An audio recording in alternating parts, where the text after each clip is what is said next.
Hey, how you doing? It's Clayton here from howtodrawcomics.net and welcome to today's video. What I'd like to talk about here in this discussion is how, if you're a comic book creator, starting out from the bottom, you go about cultivating your own audience. Now, I haven't yet put out a comic book, but I can tell you something about creating an audience because for the last 6 years or so since I began howtodrawcomics.net, over time, I have amassed over 100,000 followers for HTDC.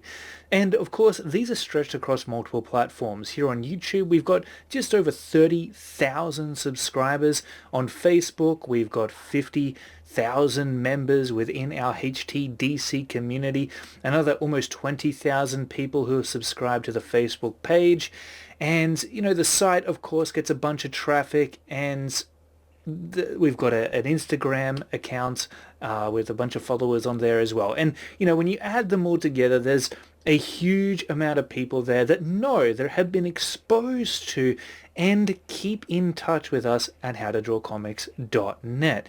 But how do you go from nothing to something like that? How do you go from zero followers to having 10,000 subscribers, 50,000 subscribers, 100,000 subscribers?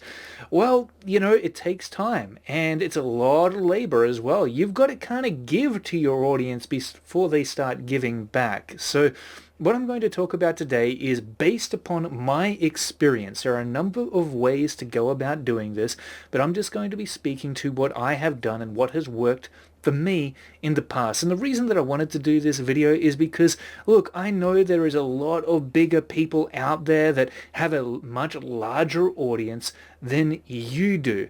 And maybe you feel as though maybe you got some expectations that they need to put you on under their spotlight and that you need them, in fact, in order to be successful. But I can assure you this is not the case. If they did it, then you can also do it. And that it truly is the reality, because once upon a time, they started from zero as well. So here it goes. The first thing that I would suggest is to create a central hub that you can funnel your audience to.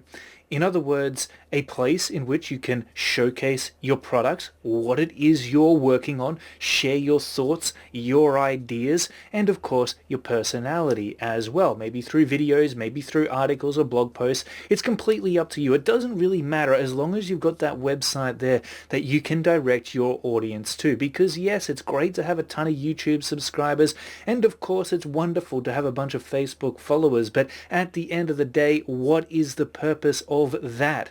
Well, of course, it's to make sure that you're leading them somewhere. That's why we call those audience, a lot of the time, the audience potential leads, because, you are leading them to your products. So create that website first and foremost. Now that could be on a free platform like WordPress, for example. You could start a free blog. You could start a free Wix website as well. You can sign up to Wix. It's completely 100% free. I'm not sponsored by them, but I will say that howtodrawcomics.net was built using the Wix website editor. Of course, we have the premium version, so it's completely up to you. If you're happy with the free version, just do that. There is, of course, a bunch of free platforms out there for you to begin building that central base of operations to lead your audience to.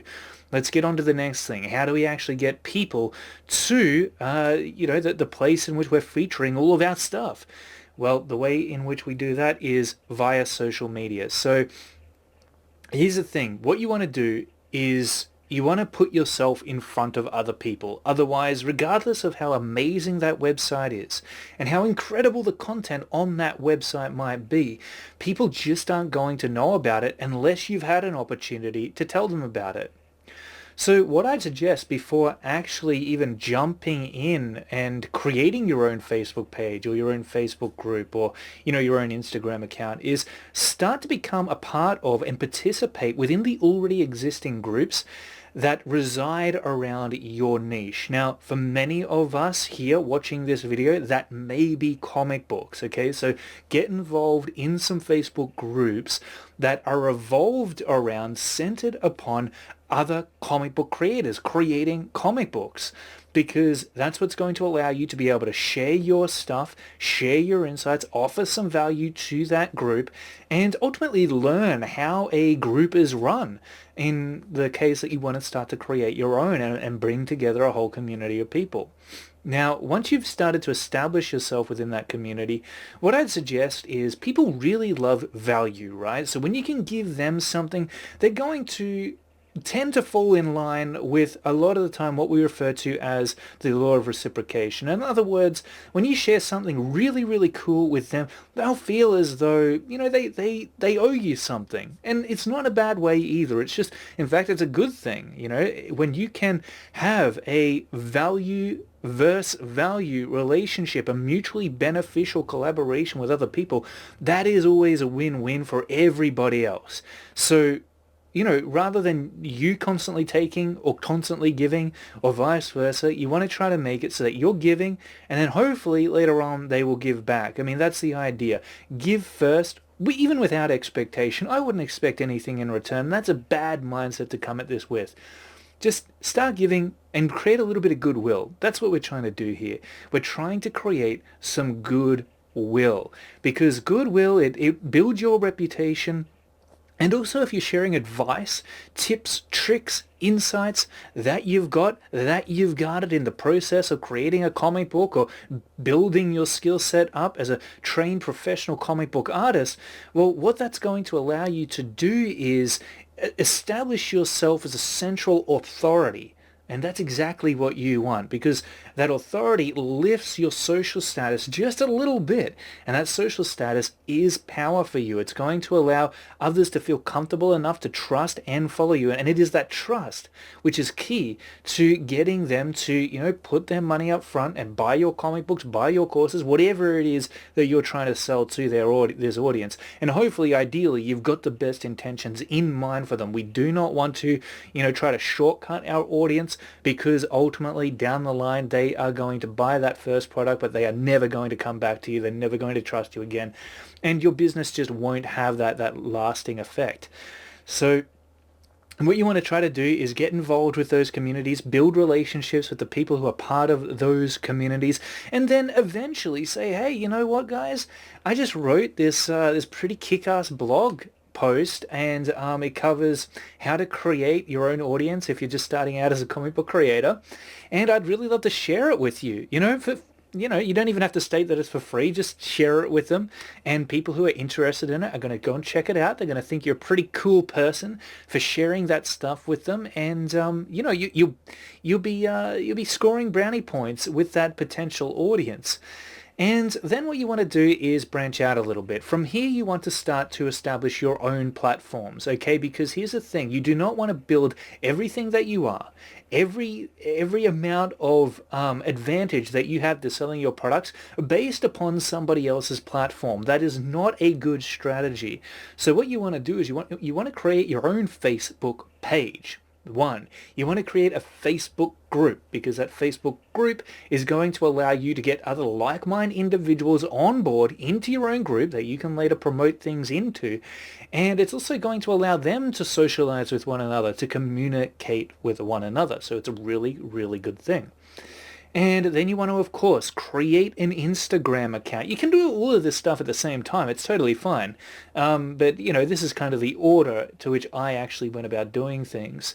So create that Instagram account. Start uploading work. Let people in on what it is you're doing so that they can start to become investors, so that they can feel as though they are a part of the process. Because then it'll feel like, it's theirs a little bit. And when somebody gets that invested, there's no way in the world that they're going to hesitate and back your project. You want that. You want them to feel as though they're a part of it. Ask for their feedback. Ask for their opinions. And what you will find is that they become avid fans of your comic book, of your product, whatever it is you're creating, and they will follow it right until the end, until that big launch day starts to happen, which is what we are building toward here. So do the Instagram account, post stuff, and start from the beginning. Don't just wait until you've got a full book ready to go. put out the different character concepts you've been working on, put out the works in progress that you've been doing, and I am telling you, people are going to really, really love that behind the scenes stuff. I know from experience, this is a great marketing tactic to use. So now of course the other thing that we really have to mention here is of course creating your own YouTube channel where you can once more promote your comic book. So you're doing demonstration videos of your comic book coming together if you're the artist, and you can actually do those drawing demos, or maybe you're sharing tips like this about building your own audience, about the process of creating a comic book, promoting a comic book, marketing a comic book, collaborating with other people within the indie comic book community.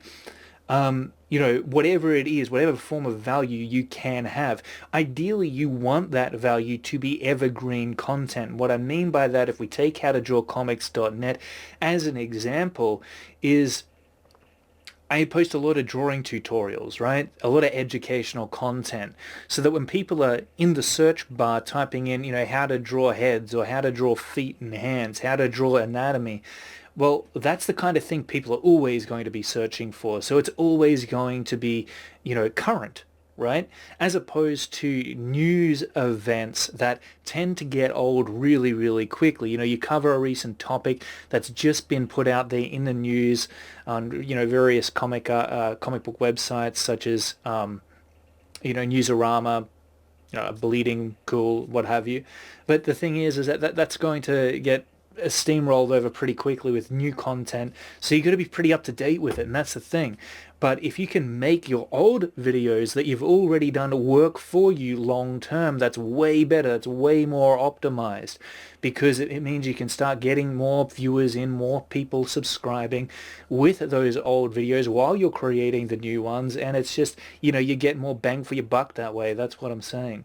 So try to create evergreen content if possible, entertaining things. I don't care what you do. You can tell jokes, you can be a comedian, you can be a storyteller, whatever it is. You can talk about your comic all day, every day. It's fine.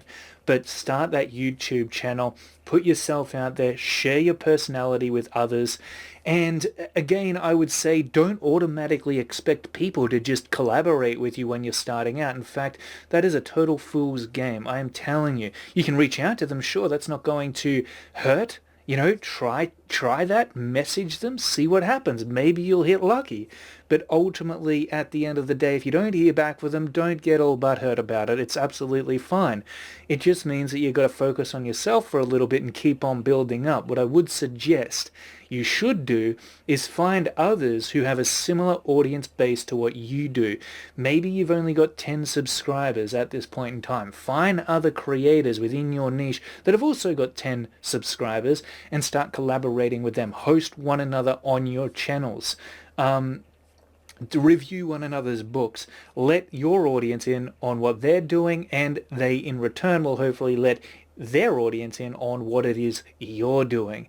And then you work your way up from there. You know that their 10 people that have subscribed to their channel will come over to yours and give you 10 new subscribers. Boom. Then you've got 20 subscribers, and it builds exponentially until you are one of the big guns right up the top with 100,000 subscribers or more. Then you can kind of collaborate with those guys. Why? Because you got something to offer them. One of the things is that a lot of people misinterpret is they go into it thinking, hey, what can I get out of this big giant that's already established themselves within the arena that I want to sneak my way into? When really what you should be asking, if you got a strategic mind, is what can you offer them? What form of value is going to be equal enough that you could offer them in return for what they could offer you? Because let me tell you, those big guys, they can get you sales. They can put you up, sure. They have a lot of power. There's a lot of good that they can do for you. But you must remember that you are kind of obligated to make sure that you're offering them just as much value in return, maybe in a different form, fine, but it should be an equal amount of value and an equal exchange. Okay, so remember that. There's a lot of entitled people within these different industries that are out there, including independent comic books. A lot of entitled people who come into this with massive expectations. It's not a good attitude to have. You're not going to get anywhere with that. And you are much, much better off focusing on building up up your own platform, then what you will find is these big guys will start reaching out to you. And heck, you've got way more stability that way as well, because it means that no matter what happens, you're always going to have your audience base there. That's yours. The other final thing that I will mention here is, for goodness sake, start building an email list ASAP, because that is by far the highest level of conversion. With howtodrawcomics.net, we built up an email list of about 10,000 people. I recently, got rid of a whole bunch of them that just wasn't, looking at emails anymore or getting back to me.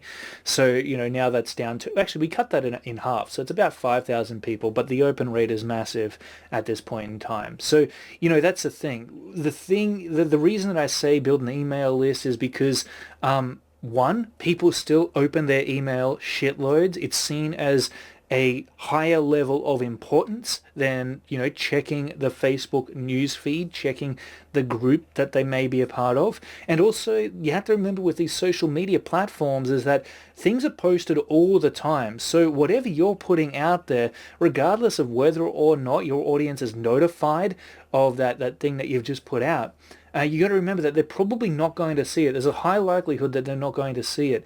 Even if you have a Facebook page, the thing is that maybe a tenth of those people are going to see the posts that you make. That's just the way Facebook works. They want you to pay them in order to be able to show the content that you're trying to plug to your audience. They want money for that. So you got to make sure that you're keeping that in mind, and always remember that your email list and your website is really the hottest commodity that you can put your time, energy, and effort into. So build that up as much as possible, because when it comes launch day for your comic book campaign, which is really what we're talking about here, most of my viewers, if they're watching this, are probably aiming to create a comic book and kickstart it, crowdfund it on Indiegogo, or again Kickstarter. But the thing is that it's that email list, that when you put that email out, you're going to get people jumping on board. Why? Because they're probably going to see it. It's going to pop up on their phone. It's going to pop up in their email inbox. And again, there's a good chance that they're going to jump on board at that point. So yeah, that pretty much about just, it wraps up this video here that I wanted to do today. I don't want to keep this too long. I want to keep it simple and straightforward. But if you have any questions, be sure to post them in the comments below this video, and I'd love to answer them, and maybe even do a second edition to this video, because I know that there is a lot that goes into cultivating an audience. Here's the thing. Regardless of the amount of numbers that you have on your email list, even if you've got tens of thousands of people, right?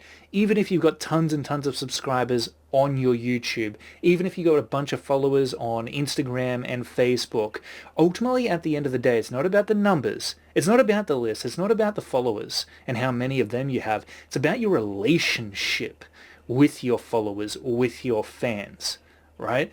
So here's the thing. Even if a big shot dude decides to promote your book or do an interview with you, their audience doesn't know you. They don't have that trust that's been cultivated with you just yet. That all comes from the person who's putting you on.